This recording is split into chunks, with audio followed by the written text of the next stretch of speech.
Allahu Akbar деп тұрасың, ойда баяғыда ұмытып қалған бәрі миыңа кіреді. Школдана Гүлсараны жақсы көргенсің, сен сол келеді ғой. Гүлсара кіріп келеді алдыңа. Күтті әдемі шашын қайырып тұрып, бүгедей жасап тұрып, әдемі күліп, олар сен де оқып тұрасың, жиып қарап тұрады саған. Бұл норма, үмметке сіздерге норма. Демек сенде шайтанмен жақсы соғыс жихад болып жатыр дейді. Мынаның аты не, мына ұңғыманың? Михраб. Михраб деген соғысатын жер деген сөз. Кіммен соғысады? Шайтанмен соғысатын жер.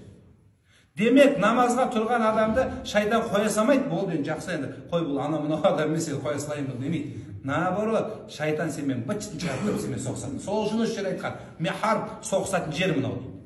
Кіммен соғысасың? Бастадың болды. Ойын керек. Имам Азам Абу Ханифаның тұсында, ол кезде банк жоқ, сейф жоқ, елдер ақшасын алып не істейді? Үйдің жерін қаза дегенде кілем жоқ, бетон жоқ, қазат көме береді, қазат көме береді. Соның жаңа әйелдерімізден қазір біз пароль дауыстыра беретін жігіттерге отырыз жерде. Пароль дауыстыра береді, пароль дауыстыра береді. Соң бір күні жынды боласың, қандай пароль қойғанда өзін ұмытып қаласың. Бәрімізде болды осылар, сол қандай пароль қойған, оны жазамайсың да оны бір жерге, оны көріп қояды, оқып қояды. Содан жаңағыда қазады екен, ай мына әйел көріп қойды екен деп қазып алады екен, мына көріп қойды деп қазып аласың. Сөйтіп тығып бүкіл жерін бәрі қазып тұрған, ұмытып қалыпты қай қазады. Содан кейін ары ойлайды, бері ойлайды, мынаны қазады, жоқ. Тыққанын анық біледі. Содан кейін не болса да имам ағзам біледі деп, сен анша-мұнша вопростың бәрін шешесің ғой деп. Шешем не болды? Өстіп алдын тығып едім, Құдай таппаған. Сен деп жақсылап дәрет ал, тахаджуд намазда тұр деп. Тахаджуд бұның шешімі деген.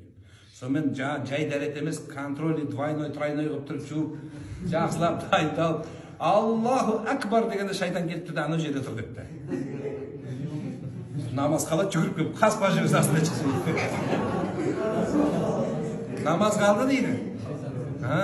Содан қуанып, енді ана мекенге рахмет айту керек қой енді. Соны таң атпай, дала қараңғы, өйтіп, не бір ұзақтың болып тұрыз деген. Сонымен таң атып, енді имам Азам өтілік беріпті, міне сізге бір хадия, алтынды таптым десе, имам Азам Абу Ханифа айтты, тоқта алтынды депті. Не болды десе? Шүкір намаз оқыдым ба деп айтады. Сөйтсе ана айтады, какой шүкір, мен тахаджуд тастай салдым ба? Сен сонымен сыналдың да енді, сонымен сыналдың. Сонымен сыналдың. Сондықтан біздің осы дәретпен сыналамыз бауырым. Сол үшін дәретті асықпай ал дегенім сол. Намазға тұрғанда шайтан сені азғырады. Барлықтарыңызда болады. Дәретім бар ма, жоқ па? Дұрыс алдым ба, алмадым ба? Даже кейде жаздың күні қолын жуып, асығып, жүгіріп келіп дәрет алғанда, бүйтіп қарасам, қолың құрғақ болып тұрады. Қолым жудым ба, жумадым ба? Басыма майсық тарттым ба, тартпадым ба? Деген ой әбден бізді мазалайды. Неге? Шайтан сені жек көреді. Шайтан сені жек көреді. Шайтанның дұшпаны бол, сонда Құдайға жақын боласың. Хужибатин нари би ал-шахва.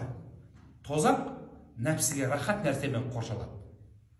Және не рахат? Қарын доldырып, артынан жақсылап су ішіп, шашлыкты жеп, жаңа айтқан коктарды жеп, қарында қасып намазда кекіріп ұйықтаған жақсы. Сонда әйел болса ол шаруа бар. Сонымен общем не керек ертеңді тұру да қиын болып қалады да. Ал сосын Абай атамыз айтқан, қарны тоқ, қайғы жоқ, аздырар адам баласын дейді. Көйлек көк немесе. Ал енді хужибатили жәннати бил макарим. Ал енді жәннет неге қоршалған? Жәннеттің жолы не десеңіз, нәпсіге ауыр болған нәрселер.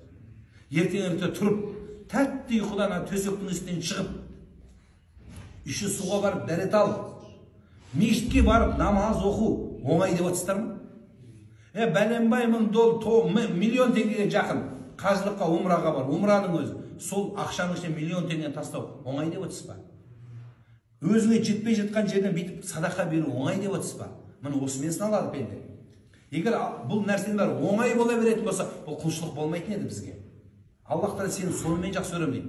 Сол үшін бауырлар, дәретпенен намаз сіздің бірінші иман исламдағы орныңыз. Аллаға сендіңіз, екінші құлшылық не бізде? Намаз. Намаз оқу үшін не керек? Дәрет.